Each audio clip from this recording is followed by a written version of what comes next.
ईरानी सदर इब्राहिम रईसी का हेलीकॉप्टर हादसे का शिकार कैसे हुआ? सदर के हेलीकॉप्टर के पायलट के आखिरी अल्फाज क्या थे? काफिले में मौजूद एक एहलकार ने दर्दनाक हकीकत बयान कर दी। सदारती काफिले में शामिल 3 हेलीकॉप्टर्स में से एक में मौजूद ईरानी एहलकार गुलाम हुसैन इस्माइल का कहना है कि जब हेलीकॉप्टर्स ने तबरेज के लिए दोपहर 1 बजे परवाज शुरू की तो उस वक्त मौसम ठीक था। गुलाम हुसैन इस्माइल ने बताया कि परवाज के 45 मिनट बाद सदर रईसी के हेलीकॉप्टर के पायलट ने दीगर हेलीकॉप्टर्स के पायलट्स को अहकामात दिए कि वो करीब मौजूद बादल से बचने के लिए अपने हेलीकॉप्टर्स को मजीद बुलंदी पर ले जाएं। बादलों के ऊपर परवाज के 30 सेकंड बाद हमारे पायलट ने नोट किया कि सदर का हेलीकॉप्टर गायब हो गया है। कोशिशों के बावजूद रेडियो आलात से राब्ता न हो सका।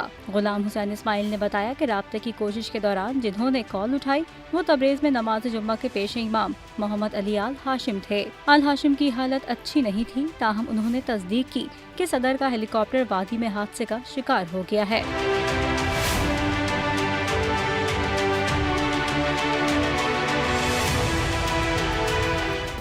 सब्सक्राइब करें और बेल दबाएं ताकि कोई खबर रह न जाए।